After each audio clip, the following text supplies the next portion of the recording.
Il s'est moqué de Mike Tyson, mais il a payé pour cela. Vous n'allez pas croire ce qui s'est passé lorsqu'un boxeur inexpérimenté et arrogant a choisi de se moquer du seul et unique Mike Tyson avant de monter sur le ring. C'était un siasme parfait de ne pas prendre la légende suffisamment au sérieux. Et ce qui s'est passé ensuite, c'est le chaos. Vous voulez savoir qui a été assez courageux pour affronter Iron Mike et comment cela s'est passé? Restez à l'écoute pour découvrir l'incroyable histoire de ce compétiteur dont la confiance s'est rapidement transformée en un cauchemar qu'il n'avait pas vu venir. Donovan Razor Ruddock. Ensuite, Tyson affronte Donovan Razor Ruddock. Et le 18 mars 1998, à Mirage de Las Vegas. Après la surprise de Douglas, Tyson est sur la voie de la reconquête du titre des poids lourds en affrontant la star canadienne Razor Ruddock. Le battage médiatique précédant le combat est intense, Tyson faisant une déclaration controversée à un intervieweur.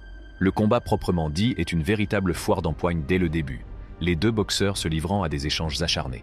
Tyson travaille le corps de Ruddock au deuxième round et l'envoie au tapis avec un crochet du gauche vers la fin du troisième round. Dans le sixième round, Ruddock a montré des signes de retour potentiel, mais Tyson a dominé le septième round, lançant un barrage de coups de poing non défendus, en particulier une droite surpuissante qui a poussé Ruddock dans les cordes. L'arbitre, Richard Steele, arrête le combat, mais derrière Ruddock, une bagarre éclate sur le ring, son coin s'opposant à la décision. Jesse Ferguson. Tyson affronte Jesse Ferguson le 16 février 1986 au Houston Fieldhouse de Troy, dans l'État de New York. Ferguson a un assez bon palmarès, avec notamment une victoire sur Buster Douglas et une défaite serrée contre Carl The Truth Williams. Il a été choisi pour combattre Tyson dans le cadre du parcours de ce dernier vers son premier titre. Tyson est déjà réputé pour son acharnement sur le ring, et ce combat ne déroge pas à la règle. Au cinquième round, Tyson accule Ferguson et lui assène un brutal uppercut du droit qui ensanglante le nez de Ferguson et semble annoncer la fin du combat. Mais Ferguson a fait preuve d'un grand courage et s'est remis sur pied. Cependant, cela ne dura pas très longtemps, car Tyson l'emporta finalement par TKO au sixième round. La férocité de Tyson a été décrite comme une effrayante aura de brutalité. Et bien qu'il ait dit qu'il essayait de frapper l'os dans le cerveau, cette citation a été jugée trop inappropriée pour un journal familial. Buster Douglas. Vous souvenez-vous de ce combat entre Tyson et Buster Douglas, le 11 février 1990. Il s'est déroulé au Tokyo Dome.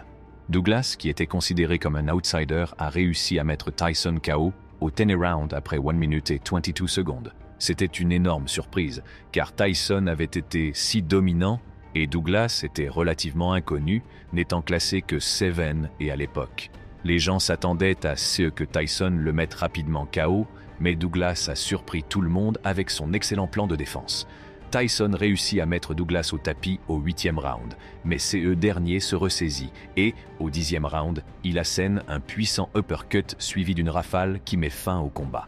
Tyson n'a pas pu battre le compte, et c'est ainsi que Douglas a gagné. Evander Holyfield. Parlons maintenant d'un autre combat mémorable de Tyson. Après ce combat, Spinks n'est plus jamais remonté sur le ring, tant Tyson était dominant. Trevor Berwick. Le combat suivant oppose Tyson à Trevor Berbick, le 22 novembre 1986, au Las Vegas Hilton. Tyson a le vent en poupe, grâce à son entraîneur Kevin Rooney et manager Jim Jacobs et Bill Cayton. Pour son premier combat pour le titre, ils ont choisi Berbick, qui avait déjà perdu 5 fois et était surtout connu pour avoir battu le légendaire Muhammad Ali lors du dernier combat officiel de ce dernier. Berbick n'a aucune chance face à l'attaque furieuse de Tyson. Le combat se termine rapidement au 2e round et Tyson gagne par TKO, Peter McNeeley.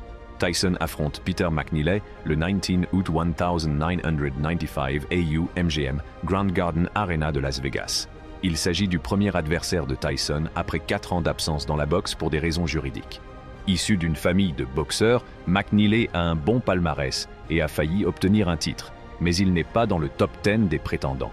Il a donc eu la chance de gagner beaucoup d'argent en affrontant Tyson lors de son combat de retour. McNeeley commence fort, attaquant Tyson dès le début, mais la puissante main droite de Tyson le met au tapis dès le premier round. McNeeley poursuit son combat de manière agressive, mais une gauche de Tyson l'ébranle, puis un uppercut droit sournois l'envoie au tapis. À ce moment-là, Le coin de McNeely en a vu assez et a jeté l'éponge, ce qui a conduit à la victoire de Tyson par disqualification. Mitch Green. Parlons maintenant du combat entre Tyson et Mitch Blood Green, qui s'est déroulé le 20 mai 1986 au Madison Square Garden de New York. Ce combat est important pour la carrière de Tyson, car il s'agit de ses débuts au MSG, et il a joué un rôle dans la commercialisation de Tyson en tant qu'attraction mondiale. Green, cependant, n'est pas satisfait de l'énorme écart de salaire entre eux, mais il accepte de se battre lorsqu'on lui promet une chance de remporter le titre en cas de victoire. Le combat lui-même est ennuyeux, Tyson ne parvenant pas à dominer Green ou à le mettre KO. Mais ce qui rend ce combat exceptionnel, c'est la bagarre de rue qui a opposé Tyson et Green 2 ans plus tard à Harlem. Ils se sont croisés dans un magasin de vêtements et Green, toujours en colère à cause de l'argent, a entamé une confrontation avec Tyson. Tyson aurait frappé Green, lui ouvrant une plaie qui a nécessité 5 points de suture. Mais Tyson s'est retrouvé avec une main cassée. Green a eu des mots très durs après l'altercation, soulignant sa colère et sa frustration. Marvis Frazier. Le 26 juillet 1986, Tyson affronte Marvis Frazier au Civic Center de Glens Falls, dans l'État de New York. Marvis, le fils du légendaire boxeur Joe Frazier, reçoit beaucoup d'attention de la part des médias, qui affirment qu'il attaquera Tyson dès le début du combat au lieu d'essayer d'aller jusqu'au bout. Mais ce plan n'a pas duré longtemps. Tyson l'a immédiatement mis en pièces en délivrant un uppercut droit rapide, comme l'éclair dès les premières secondes du combat. Frazier s'écroule à genoux et ne parvient pas à se relever, ce qui permet à Tyson d'être rapidement mis KO. Malgré la stratégie de son père, Tyson prouve qu'il est une force avec laquelle il faut compter sur le ring. Henry Tillman. Revenons maintenant au début de Tyson dans le monde de la boxe. Tyson contre Henry Tillman le 6 juillet 1984 au Caesars Palace de Las Vegas. Ce combat est important car c'est le moment où Tyson est présenté au public. Les médias ont présenté son histoire peu commune, de son enfance difficile à sa découverte par le légendaire entraîneur Cus D'Amato, qui est devenu pour lui davantage un tuteur qu'un simple entraîneur. Le style de Tyson n'était pas idéal pour la boxe amateur, et il était encore en développement à ce moment-là. Tillman avait frustré Tyson lors des essais olympiques et des combats de boxe des Jeux olympiques américains. Bien qu'il n'ait pas remporté la médaille d'or à Los Angeles, les entraîneurs de Tyson savaient qu'il avait un immense potentiel et une histoire passionnante qui ferait de lui une star assez rapidement. Ils se sont donc attachés à le faire passer dans les rangs professionnels, où il est devenu l'un des plus grands boxeurs de tous les temps. Ces combats de Tyson ont été riches en rebondissements, tant à l'intérieur qu'à l'extérieur du ring, ce qui en fait des moments mémorables de l'histoire de la boxe. Merci d'avoir regardé. Quel a été pour vous le moment le plus choquant du combat? Partagez vos idées dans les commentaires ci-dessous, et n'oubliez pas d'appuyer sur le bouton « J'aime » et de vous abonner à notre chaîne pour plus d'histoires de boxe passionnantes et d'analyses sportives.